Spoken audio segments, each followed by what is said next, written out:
And that's for you, Falcons Nation, because I know how much you hate me drinking my coffee. Let's get open for business this morning here on this morning's edition of Don't Sleep on My Dallas Cowboys, because you literally cannot sleep on the Dallas Cowboys. Things happen late in the evening, late at night, first thing in the morning, so you want to be up to speed with all that is America's team. You know, I have to admit, I have a guilty pleasure, and that is sometimes messing with the trolls. Sometimes I like to argue a bit, and I like to win an argument, because if you look at this season has been one humongous argument for me. And understand that when I argue, when I fight to win. I'll bring you facts. I will go ahead and counter your argument. And I won't give up. When I believe in something, I believe in something. Even though things may look like it's completely 100% wrong. But this season has been an argument about my quarterback, Dak Prescott. I've given you numbers. I've given you statistics. I've given you my feelings, my thoughts. I've compared it to past situations, past quarterbacks, where they were in their career and stuff. But right now, I feel like I'm winning this argument. What's sad is, like I said, I have no problem with anybody ever disagreeing with me. If they want to tell me, Mark, you are completely wrong. Dak Prescott is not the answer. I don't see it. This is where I see problems with it. I'm cool. That's cool. You have a disagreement about Dez Bryant. Mark, I think you're 100% wrong. Dez Bryant is a better fit on our team. Our team's better with Dez Bryant than without. And give me an argument. I'm cool. That is actually the best thing, because if I have a different point of view than you do, then maybe together we might come up with something even bigger. We might be able to come up with something better. Not just with football, but everything in life. No two people are going to agree about the same thing. But it's a matter of respecting the other person's opinion. And that is the problem, because too many times people will disagree with you, and instead of listening to your point of view, block it out and just say, F you. That's not the way. So I got no problem with anybody who thinks that Dak Prescott is not a good quarterback. It's the way you go about it. It's the way you go about name calling and things like that. Give me an argument and we can have a discussion and we'll see where it goes. But something that really bothers me, because we've got moderators. Now, understand, when we're doing a live stream, these comments are flying through. I get over 1,000 comments a day. And I wish I could just do this and spend all the time, because you people are great. I feel so much better when I'm, doing a live stream, having interactions with you guys, because this literally works better with all of us together. So I can't always see everything that's going on in the chats. And I've got some fans that have been here forever, like Sandman. And I don't know what exactly happened with Sandman and somebody else, but something happened. And there's a lot of people that have been blocked because of things they've said. Sometimes the moderators are a little quick on the trigger. So there was a few of them that I've gone back through and started letting back in on here in a regular. And one of them I thought about doing was Falcons Nation. I blocked him because he just got to be an idiot at a point. But, he's always sending me freaking emails and this, that, and the other. And every week it changes. And I was like, you know what? I'm going to let this guy back in until yesterday I realized how much of a freaking idiot he is. I did a video about Dak Prescott being on the injury report.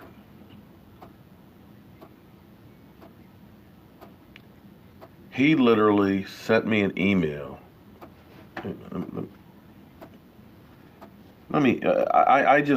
This just bothers me, because you have some real mental issues. Oh my God, this just made my day, laugh out loud. You're gearing up for the funeral. In the right path I see. I hope that that's comedy, because you followed it up on Vimeo, that you were actually happy about somebody getting hurt. I don't like Matty Ice. I don't like the Atlanta Falcons, but I'll be damned if I'm going to wish them injury. What these guys do on every single play out there is risk their lives. They're shortening their lives by what they do in football. Have you seen some of the football players after football? They can't get up off the sofa. They can't get out of bed. Fingers that are just crooked. Their mind's gone. And you actually wish that people get hurt? You're sick. You got some real issues, dude. You look at what just happened to Alan Hearns or Alex Smith. Alex Smith, who probably never play football again.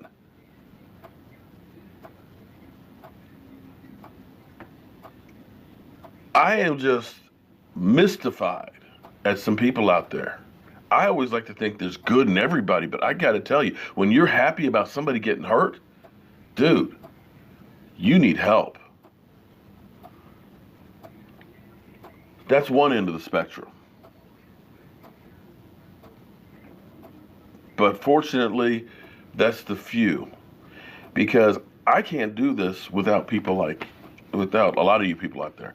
Because it's just too much stuff that goes on. There's, things happen in the middle of the night. And Thomas last night sent me this. I appreciate it. Mark Sampson from England was always sending me clips and things in case I missed something. But since his fiancee Tracy died, he's kind of slowed down what he's doing a lot. He's fighting with a lot of demons and stuff. My friend Leon, who succumbed to the lung issues that he had, died a few months ago. He was another one of those people that would always contact me and, say, hey, here's something that just happened. Here's some breaking news. I want to make sure you get it to get it out to the people. So I'm thankful for all of those people and understand that life is precious and life is short. You got to take care of yourself because if you don't, you may not be here tomorrow. And you got to take time and enjoy life. So Thomas sent me this. I have to get up in the middle of the night because my body is screwed up. And if I don't, it locks down. So usually about 2:30, 3 o'clock in the morning, I'm up walking around a bit. And again, about 5 or so. And so I'm looking at this, and he was still up. So I guess you're up, must be on the West Coast. And I thanked him for it. But this is an amazing thing.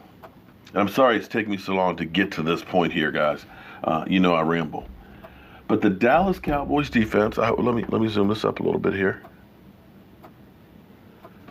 The Dallas Cowboys defense against top 5 scoring offenses in 2018. Okay? This is what our defense has done against top 5 offenses. Take a good look.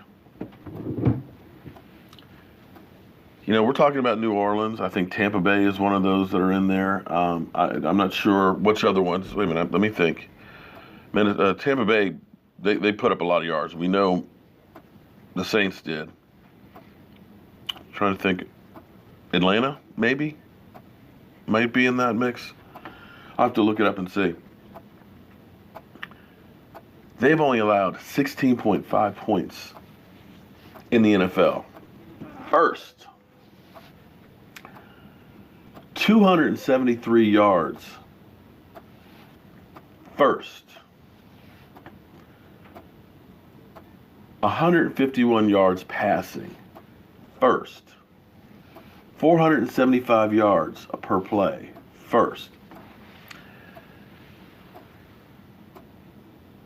We have been the best team against the best offenses in the NFL. Wow.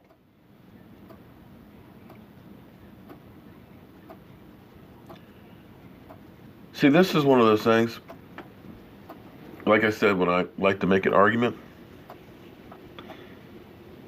going against the Saints, here's the thing. I said we were going to beat the Saints.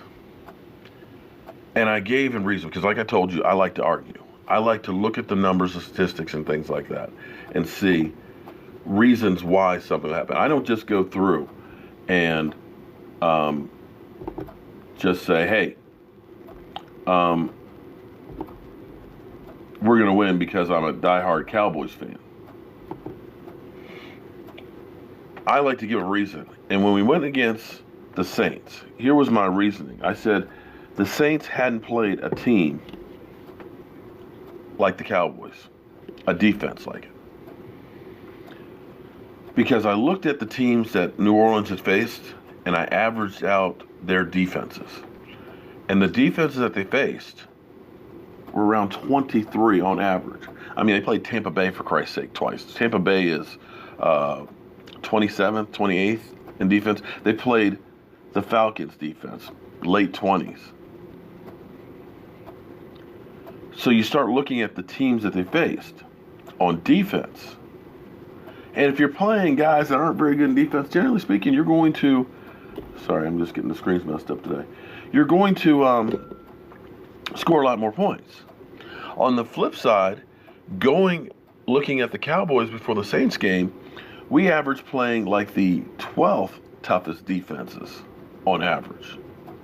So you're playing, and we played 3 or 4 top 10 defenses. So if you're playing competition that's better, of course your numbers aren't going to look good. I said this, and people are like, "You're crazy. Your offense just sick." I'm like, no, I'm not saying they're great, but I said, look at the competition you're playing. If you're playing Tampa Bay, you're going to score a lot more points than you are against, say, Jacksonville. But against Jacksonville, they lit it up. And so when you start seeing numbers like that, and you're looking at the Rams offense, which has been second.